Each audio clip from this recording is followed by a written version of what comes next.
Today I want to talk all about how to use a Ouija or spirit board correctly. For the next few videos that I post on here, I am going to be talking all about these boards. And if you only watch one of my videos of this little series I'm doing, I want it to be this one. Because if you ever decide to play a board, I want you to do it safely, I want you to be protected, and I want you to know what to look out for when you're playing. I am in no way telling you that it is 100% safe to play this board and that you should. I am not advocating for you to. I'm simply telling you how to do it if you choose to so that you are safe. Now let's start this off by talking about what a Ouija or spirit board is. To some, it's nothing more than a toy, a parlor trick, and to be fair to those people, it is made by a toy company. But to others, it is a tool to communicate with souls that have passed on, to make sure they are okay, to tell them that you miss them, and things like that. No matter for what reason you are using this board, you should always approach it with the utmost respect. They are typically a flat rectangular board with certain things carved or written on this board or this flat thing.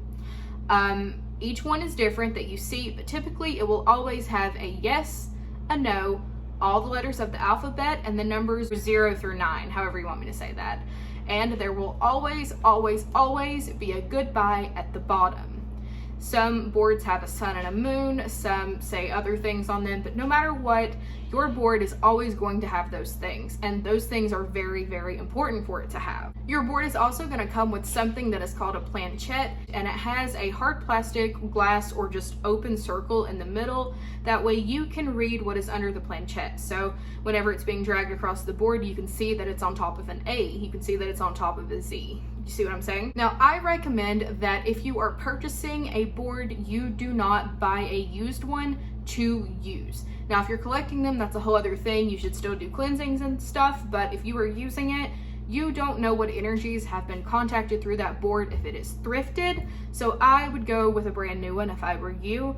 Still cleanse it, still do all of that, but at least you kind of know what you're dealing with. If you get something secondhand, you really don't. So you've already done step one, which is securing your board. Now the next step is to pick someone or a few people to play the board with, because it is a very, very important thing that you remember to never play by yourself. Now, the people that say this is just a parlor trick say, well, that's because you don't have another person with you moving the planchet to scare you. But the other side of the people say that this opens up your energy to be negatively impacted. Possession can happen, your energy can get zapped. Either way, don't play it by yourself. Just better be safe than sorry. Now, while you're choosing the other person or people to play with, make sure these are people you trust to not move that planchet to mess with you. You want to have an authentic experience. You don't want someone making a joke of it. Come here, you okay? Okay, so now you've gotten your group of friends, you've gotten your board. Where are you gonna play it? Here's the thing. You can pretty much play this board anywhere you want, but it is a good rule of thumb to never play it inside your own home. You could be welcoming things that you do not want in your space to your space. This is your safe haven. Do not mess with it. Don't bring in energies that you don't know. You know what I mean? And secondly, never play the board in a graveyard. You are disturbing people who are, just trying to rest. They're resting in peace. I know what you're gonna say. You're literally disturbing them anyways by playing this board. Here's the thing, and this is my opinion on it. If you were playing the board in just a random abandoned house that you found, right, and you're calling out to people, you are giving them an option to come to you if they want to. Now, if you go to a cemetery and you start playing, you're essentially going to someone's home at 3 in the morning and just knocking on their door until they answer you. And you're forcing them to talk when they might not want to, and they're just trying to sleep. You see what I'm saying? So don't play in your house and don't play in a cemetery. Now, as far as the time of day that you play, it literally does not matter. I have played in the afternoon and I've played at 3 a.m. I've still had like the samest results. Time of the day doesn't really do anything. It doesn't matter if you played on the witching hour, except you might be scared. Like, it's just gonna creep you out more. So don't worry about the time. Just do it whenever you and your friends want to. So now you've gotten date, time, board, and friends. What's left? It's time to play. It's time for you to gather up your materials and go play this board. Now, here's a few things you're gonna want to take with you wherever you play. Remember, you're going somewhere. I said never to play in your house. So in your bag, you're gonna wanna have the board and planchette, of course. I want you to take some salt, some rosemary, whether that be an incense or bundles, whatever you like. A stick of selenite would also be fantastic. You can take black salt if you have that handy. Candles, if you want the mood to be set and something to light those candles. You'll need something to light the incense and bundle anyway, so you'll already have that. So now you've got your stuff in your bag, you're at the location. Now, before you do anything else, I want you to check in with yourself. This is going to seem so silly, but I am being so genuine with this. Check in with yourself and check with your friends as well, so that everyone is in peak mental and physical condition, okay? You don't want anyone sick or just not in a good spot mentally playing this board, because if something bad comes through, it can really just take advantage of that, and no one wants that, especially the person that is not doing the best. So if someone is not in top tier condition, try it again another time. Don't even like play it with them just sitting out, because that's still not good for them to be around. They're still going to be around those energies. So that's so important. If you listen to like none of the rules, listen to that and always saying goodbye, because that is so important. So you're at your location, everyone's feeling good, you found a flat surface, you've got your board laying out. So now I want you to get all of your things that I told you to bring out, and I'm gonna tell you what to do with them. So typically, whenever you do anything like this, you cast a salt circle around you. And I'm not telling you not to do that. In fact, you can do that along with this if you like.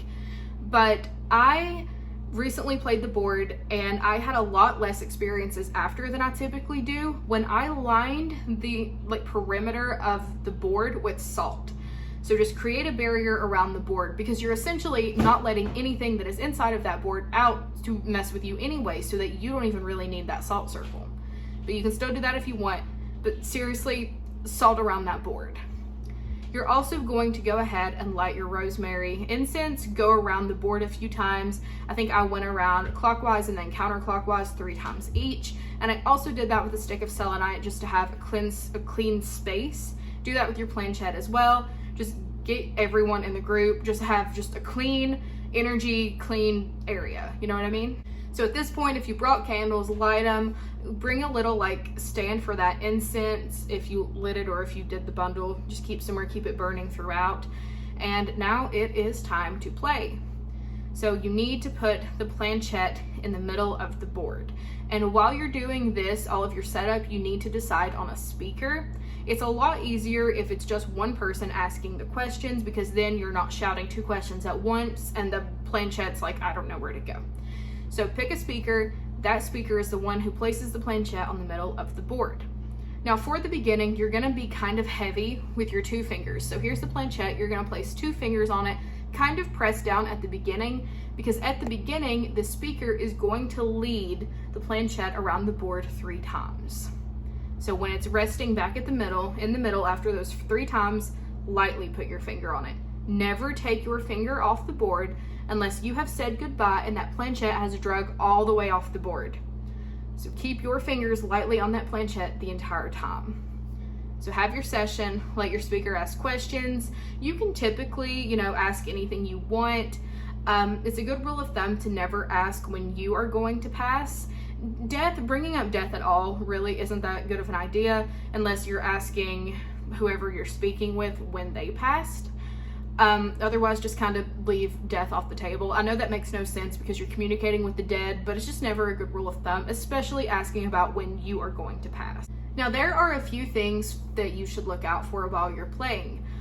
There is an entity that likes to hop around these boards and be a complete menace, if I'm being frank. I have had a ton of experiences with him, and my next video that I am going to post is actually all about him. So please do not research him. It is not even safe to read his name. I'm going to be so honest with you. I deep dived into research whenever I had my first experience with him in 2019, and things were not fun. I had a lot of experiences that I would like for you guys to avoid. So if you can just hold out until I'll probably post that Friday. That will be all the information for this entity you need. You'll never need to research anything again. You'll be fine. But here are some things to look out for that could potentially be this entity. Repeating letters such as M-A, M-A, especially if they are going across the board. With that being said, rainbow patterns not even landing on a specific letter are also things to look out for. Infinity signs or figure eights across the board, you need to shut it down immediately. Things like that. And here's the thing, if that starts happening, you've probably already been talking to him for a while. This guy likes to pretend he's other stuff, and then he's like, kidding, it's a lot. So if that starts happening, immediately say, oh, I don't welcome your energy. We're closing the board, goodbye. And your speaker needs to lead that planchet and dragging it down to goodbye. And every single one of you that are playing needs to say goodbye out loud, because by touching that planchet, you are opening the portal, and it is your job to close the portal, okay? You move the planchet with it, and you say goodbye with it each time. Close that portal for the love of God. Now, after, let's say you don't want to keep the board anymore, how do you get rid of it? Don't burn it. I have had people tell me personal stories. I have never burned a Ouija board, but I know plenty of people that have, and each story I've heard has kind of had the same theme. There's a screaming noise, typically heard from the fire as it's happening, or the board just launches out of the fire. And I've even heard of instances where the board has returned to the person that threw it in the fire completely unharmed, not a burn mark on it. So if you do not want the board anymore, don't do that. I have not found a way that I feel comfortable enough disposing of a Ouija board, to be quite honest. Some people bury it and put protections around it.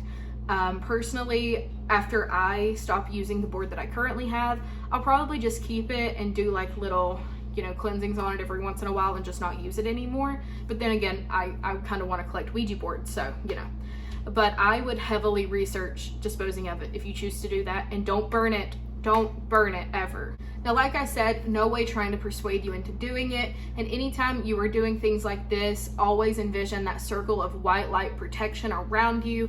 Keep yourself safe. Do cleansings. If your mental health is not good, do not do this ever. Like I said, just be careful with it. You can, if you're interested in buying a board, you can find them at Spirit Halloween. I think had them this year if they're still open. Sometimes Target has them.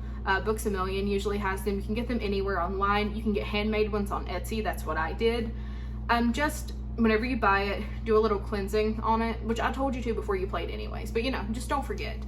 And yeah, that is how you play a Ouija or spirit board.